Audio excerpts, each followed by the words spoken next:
The, the name of our church is the First Unitarian Society of Denver. Yep. So society, community, fellowship. Okay. My other answer for this, for my friends down here, is that it depends on how you define the word church and how you understand that word too, doesn't it? And so for some of us who are older and maybe have experiences with other types of churches, we might be defining it as older folks in a way that's not the same definition that some of our younger people might be using when they use the word church. Does that make sense to everybody? Yeah, sometimes that word church has extra baggage attached to it. And that is something I think worth exploring for yourself. Does that seem fair? Mike's like, I don't know. I'm not gonna help you. All right. So this one I do need help with. This one. No, I'm gonna save that for last. Never mind. What is your favorite part of RE? My favorite part of RE. I'm gonna wait because I want to hear Eliza's favorite part of RE. Eliza.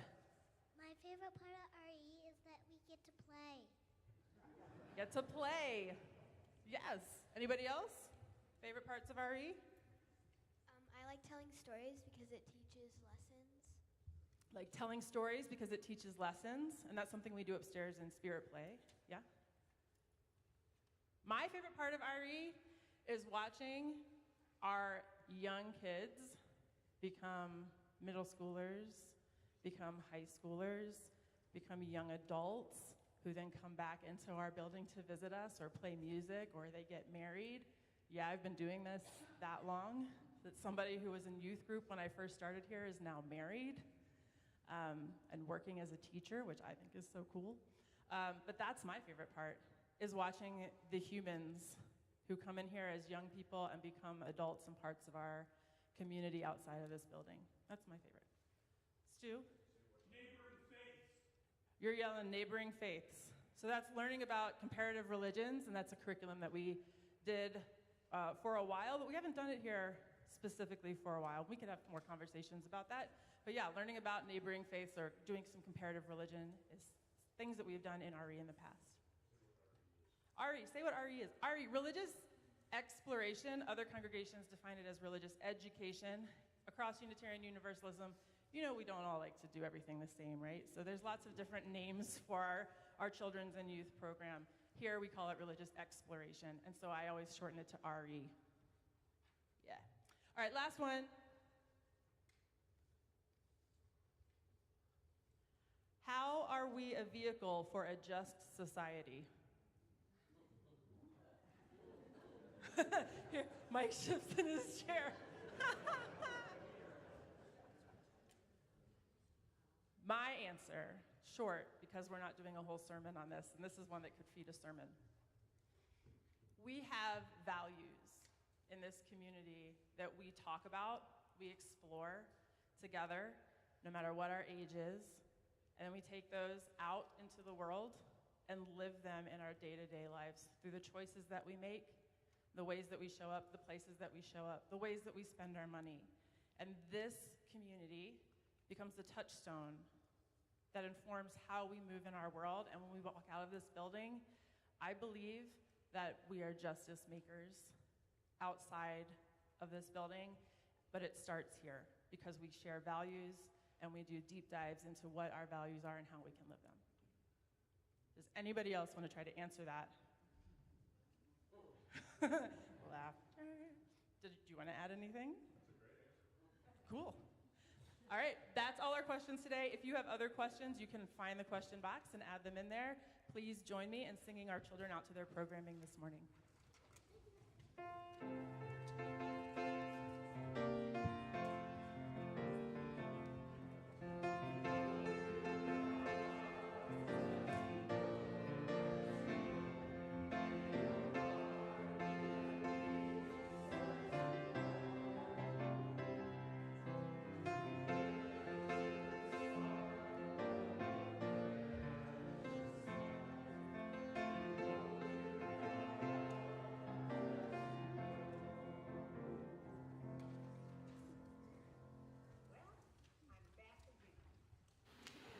Yep, I'm Sally Isaacson, your assistant treasurer. When I was driving to church today, I was going, some other words, what am I going to say? And I was reminded of a phone call I had with my father many years ago. And he said, well, I've resigned as treasurer at church. And I said, why? He said, I can't afford it anymore. I said, what do you mean?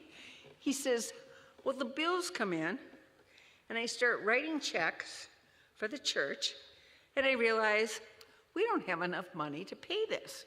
So then I get out my checkbook, write a check to the church so that we can pay that bill. I can't afford it anymore. Well, I've never been in that position because this congregation is very generous. But some of the places that we're a little light on is volunteering. Coming back from the pandemic, we all have had giant changes in our lives. And I know that because I certainly had. But sometimes you can volunteer for just an hour or two, and we often can find that in our busy schedules. We don't have to necessarily sign up for meetings and doing things over and over, but we can do it for one Sunday or one Tuesday with Family Promise or things like that. So think about it seriously. What could I do to support this community with my time? Because you get so much out of it. And if you can't volunteer, then how about going up to somebody you don't know at coffee hour and saying, hi, I'm Harold Smith. How are you? I haven't seen you before. And you actually get in a conversation. So all of these steps help us become more of a close-knit community, which is why so many of us are actually part of this church. We need the community. We need the face-to-face opportunity to say, hi, how are you today? And things like that. So, right now we're going to go back to money, and we will be accepting the offering. And I think Patrick is ready to hop up and do the offering. So, thank you so much for listening to me again, and be generous.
Thank you for your contributions. Thank you for your generosity.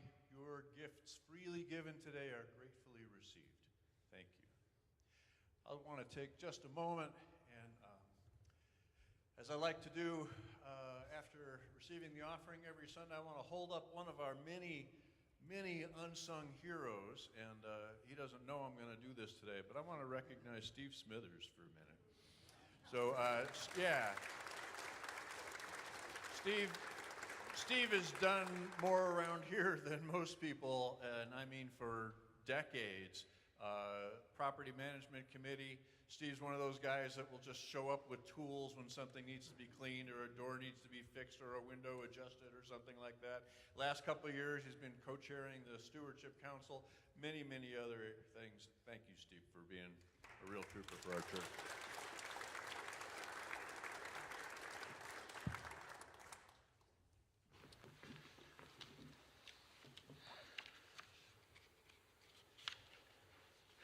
I want to just remind you, I believe this is in the back of your order of service. Yes.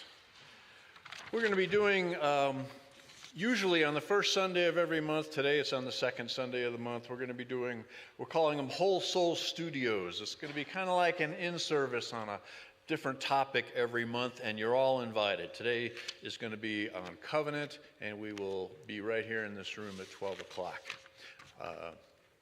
Please feel free. I promise it'll be both informative and connective. A few joys and concerns of our larger community. I want to hold up that MJ Adams and Carmen Hunter Siegert both have daughters who are getting married these days. I want to hold up that Aaron Kenworthy, who was up here just a moment ago, and Jason Kenworthy had their 14th anniversary last week. Congratulations to them. And I want to hold up that Chris Collins, a longtime friend of our congregation, is having open heart surgery later this month. And thanks to the caring team, they have already started organizing a meal train for Chris when she gets home from the hospital. I want to hold up the people in Afghanistan. Heaven knows they have seen enough trouble from human causes. They certainly didn't need an earthquake to complicate their lives any further. I understand the death toll is in the thousands at this point. Please keep Afghanistan in your thoughts and prayers. And I need to hold up this morning Israel, Hamas, and the Palestinian people. And I don't have an answer for that long-standing, entrenched conflict. But I know this. I know the answer is not more rockets. And I know it's not stealing more land. And I know it's not forcing people into ghettos or making more stringent checkpoints. I know that when you create conditions where people feel like they have nothing to lose, it shouldn't come as a surprise when they behave like people who have nothing to lose. And I know it's politically much more complex than that, but I also think morally it really is pretty simple. My prayer today is for mercy and sanity and compassion on all sides. And along those lines, our prayer today, somewhat in response to Hamas and Israel, is a poem by Suhair Hamad called What I Will. I will not dance to your war drum. I will not lend my soul nor my bones to your war drum. I will not dance to your beating. I know that beat. It is lifeless. I know intimately that skin you are hitting. It was alive once, hunted, stolen, stretched. I will not dance to your drummed up war. I will not pop, spin, break for you. I will not hate you, and I will not hate for you. I will not kill for you, especially I will not die for you. I will not mourn the dead with murder or suicide. I will not side with you nor dance to bombs because everyone else is dancing. Everyone can be wrong. Life is a right, not collateral or casual. I will not forget where I came from. I will craft my own drum, gather my beloved near, and our chanting will be dancing. Our humming will be drumming. I will not be played. I will not lend my name nor my rhythm to your beat. I will dance and resist and dance and persist and dance. This heartbeat is louder than death. Your war drum ain't louder than this breath. Amen.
Good morning, First Unitarian. So, at the risk of ruining a perfectly good church service by going political, should the former president be punished for his destructive lying? I see nodding heads. Yes?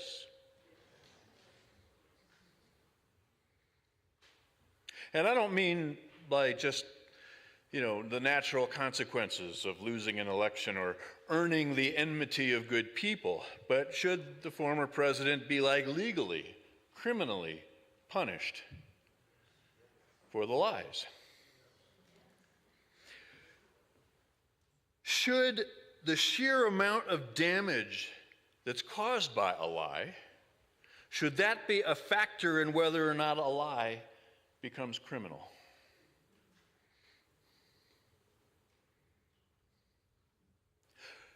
Should the punishment be somehow commensurate with the damage? Hard question. Or is all dishonesty the same?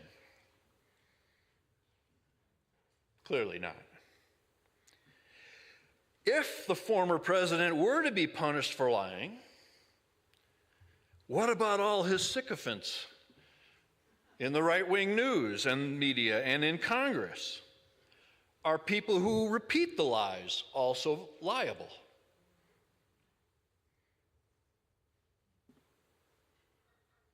And if you do punish liars for lying, doesn't that just kind of open the door for all kinds of prosecution or persecution for speech?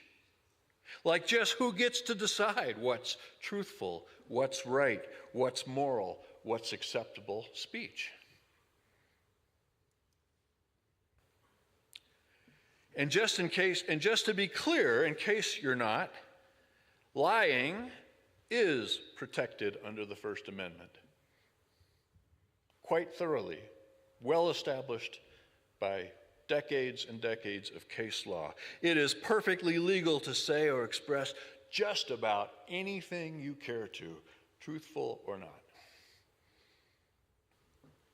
Studies show that Americans heavily favor free speech in principle. Not so much when it comes to specific instances of speech that they consider immoral or speech that they believe is being used for nefarious purposes. The former president has spoken at length about his own right to free speech, as have his many sycophants. But surely that sounds a little hollow to the football players who took a knee in support of Black Lives Matter,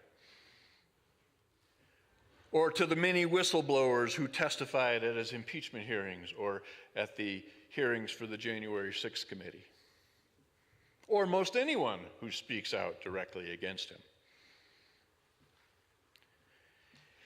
This is just one of the many, many tensions when it comes to the First Amendment and free speech. And of course, there are some limits on free speech when it comes to public safety, product safety, child pornography, criminal fraud.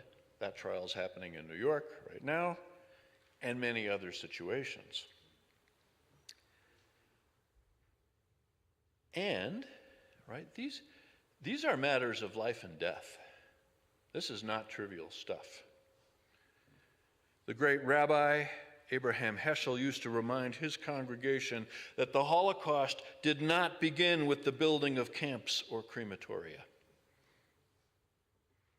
Hitler did not come to power with tanks and with guns. It all began with words, with defamation, with language, with lies, with propaganda, with intimidation, verbal.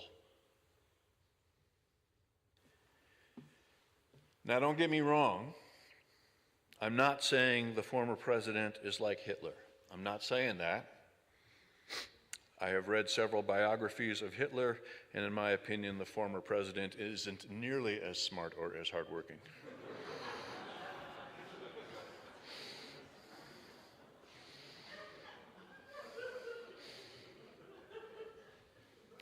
The First Amendment, by the way, is brief and pithy.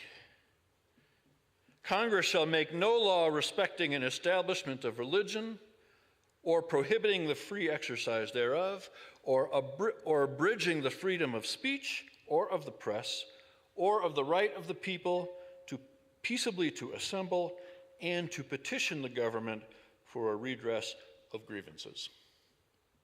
That's it. It's the whole amendment. So partly because free speech is in the news, and because we are daily witnessing just how harmful speech can be, how much destruction it can cause, I want to explore with you today the spoken word, which is a huge subject. I apologize in advance, we're only going to scratch the surface. But exploring speech and the spoken word, consider this. In the beginning, God created the heaven and the earth. And the earth was without form and void, and darkness was upon the face of the deep, and the Spirit of God moved upon the face of the waters, and God said, "Let there be light." And there was light. And God said, "Let there be a firmament, and let it divide the waters from the waters." And God said, "Let the waters under the heaven be gathered together unto one place, and let the dry land appear." And it was so. And God said, "Let the earth bring forth grass, the herb yielding seed, and the fruit tree yielding fruit after its kind, whose seed is in itself upon the earth." And it was so. And on it goes.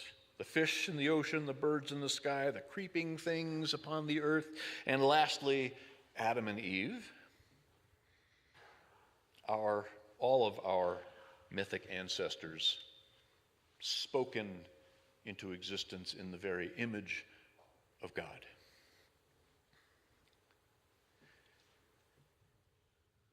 On the off chance that passage was not familiar to you, what I just spoke are the first words of the first chapter of the first book of the Old Testament. And I bring that to our attention because of something I feel is often overlooked.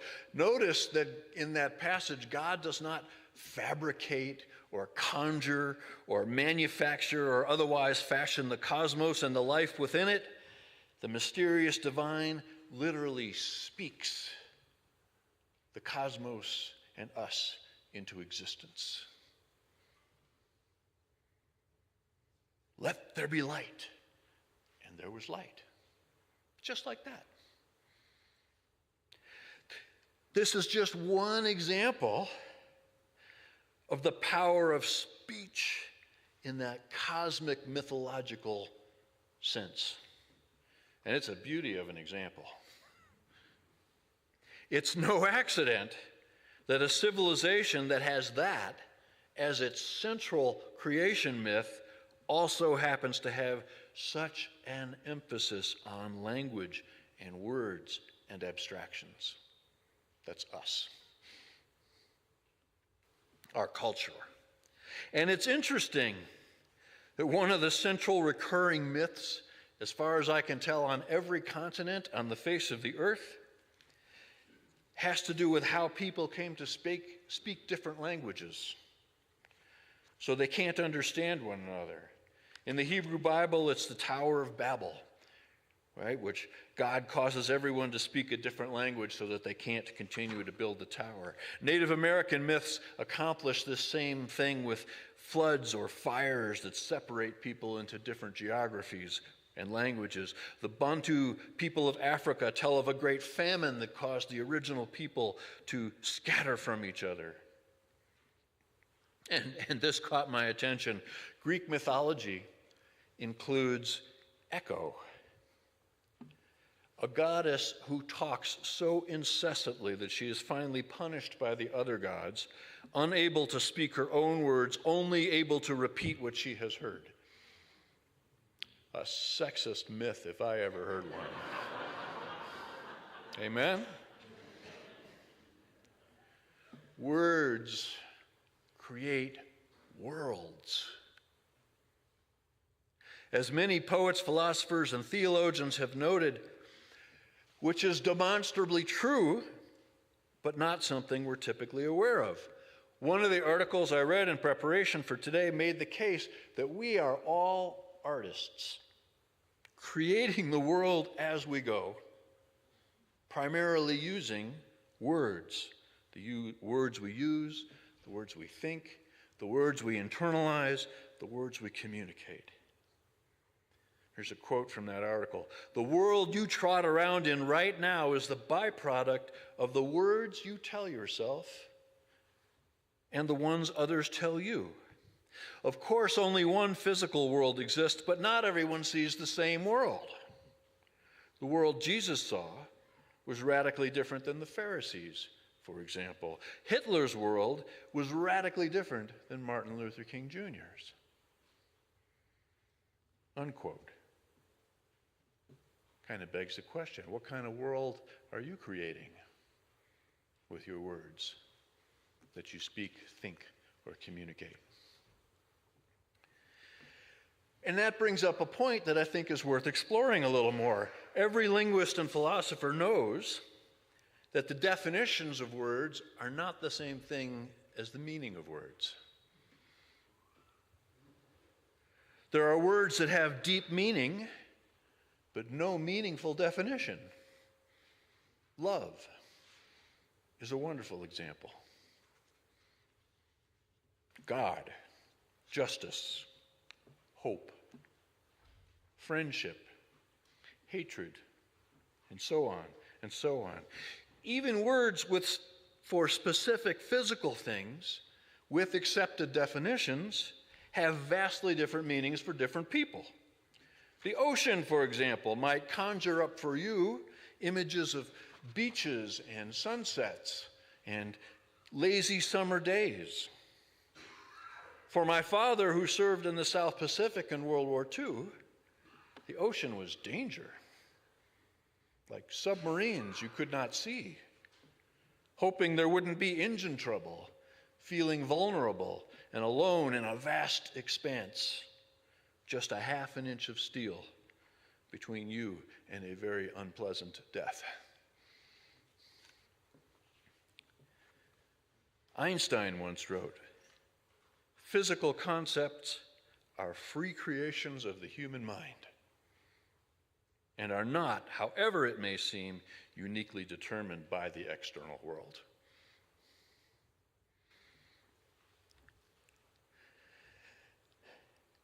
I was persuaded by one author who argued that one of our problems is that we just don't take language seriously enough. And I have an example. My friend Dominique Christina, who has sung and preached in this space before, many of you will remember her, tells a story of the moment that she became a poet in her late teens and early 20s. She was half listening to a news program covering a visit from Prince Charles, and the announcer used the phrase, "Charles is ascendant of kings," which instantly reminded her of another phrase, "descendant of slaves," which she had identified with her entire life. And she said, and here I'm quoting, "Suddenly everything I knew about etymology became apparent, because I know that to ascend means to go up from or to be above, and I know that to descend means to be beneath or to come down from. So this person who is being languaged as the ascendant of a king, he will rise higher than a king, and I have been identified with the phrase descendant of a slave. I will be lower than a slave." I had a problem with that. And so I had to start interrogating the language in a real way. And I discovered very quickly I had been misusing it all my life. Writing for me is about the reclamation of language, and in doing so, it is about the reclamation of myself. It is about naming myself and claiming myself and defending myself. I don't want to believe I know what I'm saying. I want to know I know what I'm saying. There are all kinds of ways to unpack this. Poetry, for me, has opened up to me how available language actually is to all of us.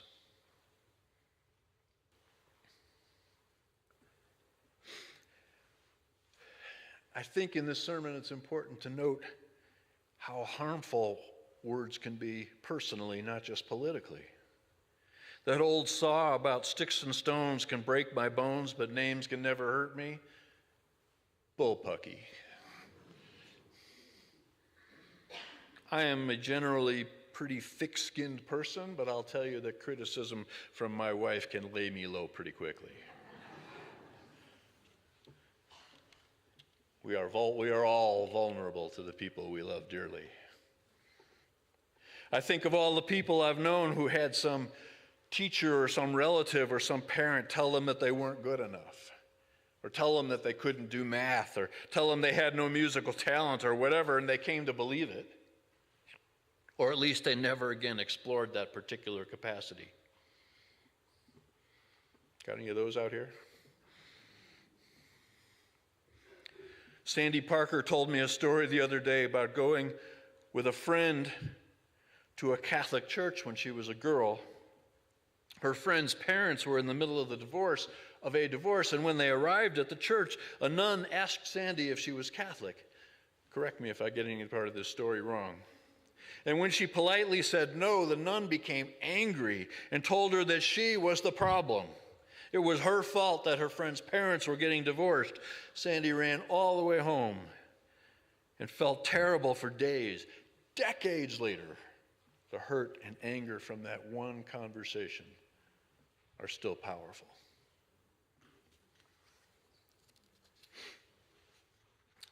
I love this quote from Henry Nouwen. A little criticism makes me angry. A little rejection makes me depressed. A little praise raises my spirits. A little success excites me. It takes very little to raise me up or thrust me down. Often I'm like a small boat on the ocean, completely at the mercy of the waves. All the time and energy I spend in keeping some kind of balance and preventing myself from being tipped over and drowning shows my life is mostly a struggle for survival. Not a holy struggle, but an anxious struggle, resulting from the mistaken idea that it is the world that defines me.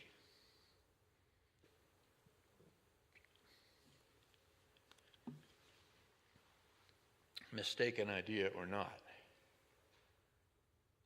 words can hurt.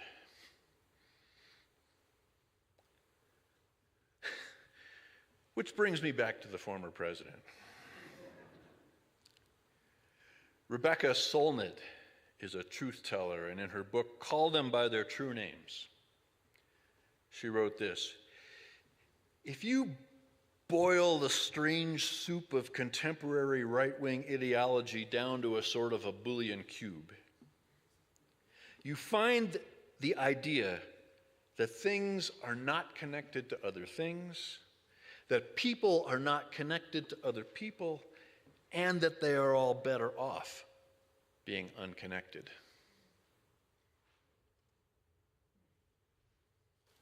She continues, if you begin by denying social and ecological systems, then you end up denying the reality of facts.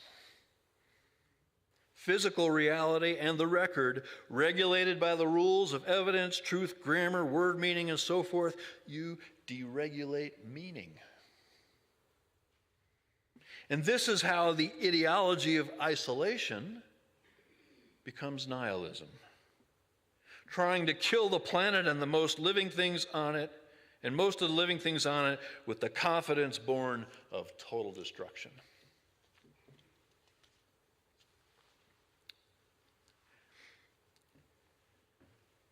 So as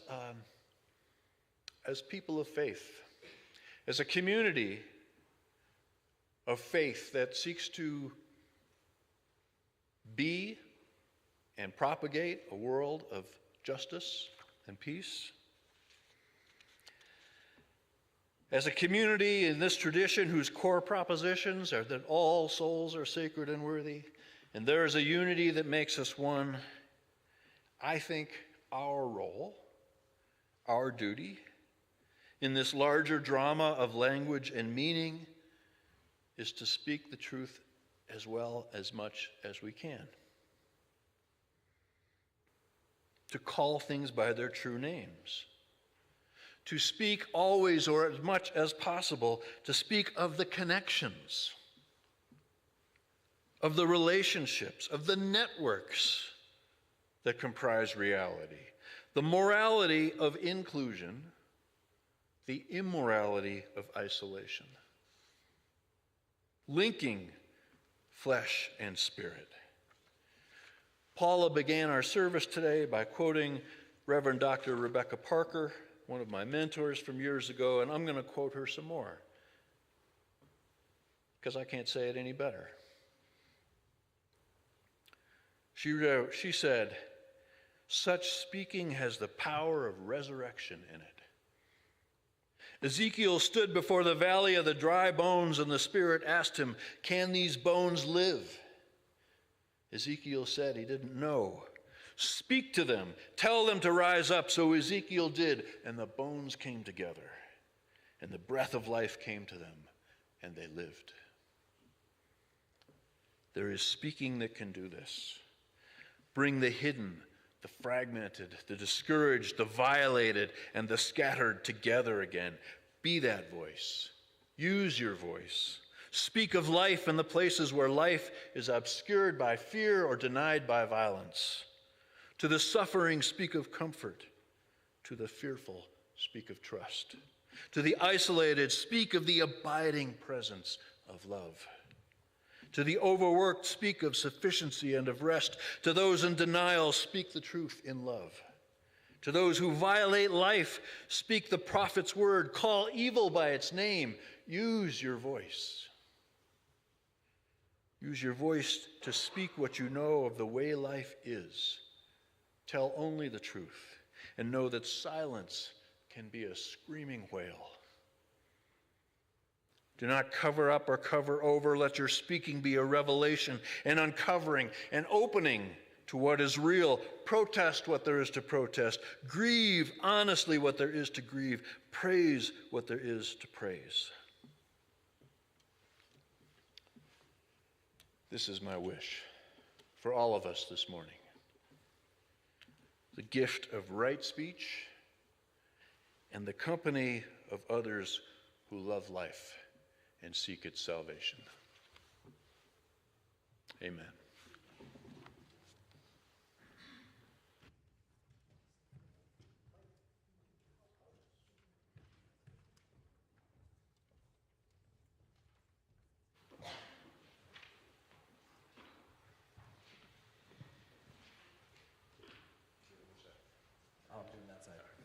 So I asked for Mike's help this morning in singing our next hymn. Would you please rise in body and or spirit and join me in singing number 1023 out of the Teal hymnal, Building Bridges. This tune we're going to sing it in a round this morning. But to start, we'll sing it all in unison together. And then after singing it once, maybe twice through, we'll split into two parts. I'm going to sing with y'all over on this half, and Mike's going to sing with y'all over on that half. We'll start first, and then you'll enter. And don't worry, I'll cue you in. For now, just sing with me. This is Building Bridges. Building bridges between our divisions. I reach out to you. Will you reach out to me? With all of our voices and all of our visions, friends, we could make such sweet harmony. Let's sing it all together one more time. Building bridges between our divisions. I reach out to you. Will you reach out to me? With all of our voices and all of our visions, friends,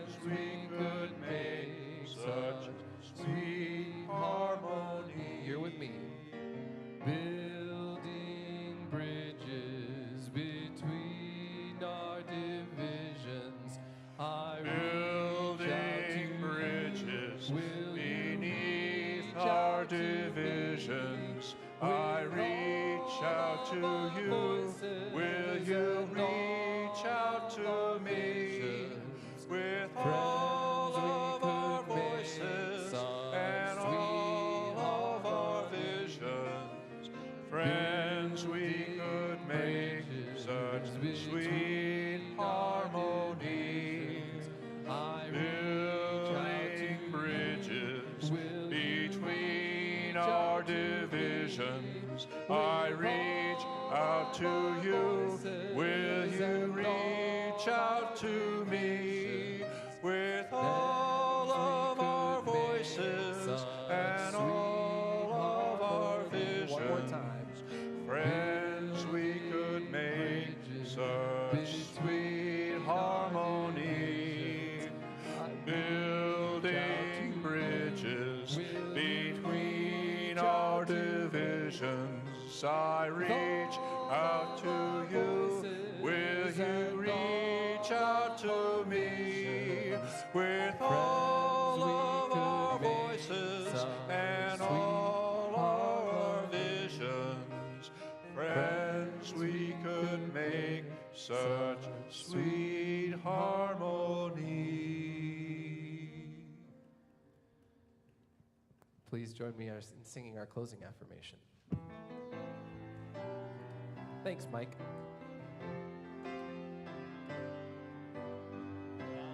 All our differences and beneath our diversity, there is a unity that makes us one, binds us forever together throughout all time, through life and death, and the space between the stars, throughout all time, through life and death, and the space between the stars.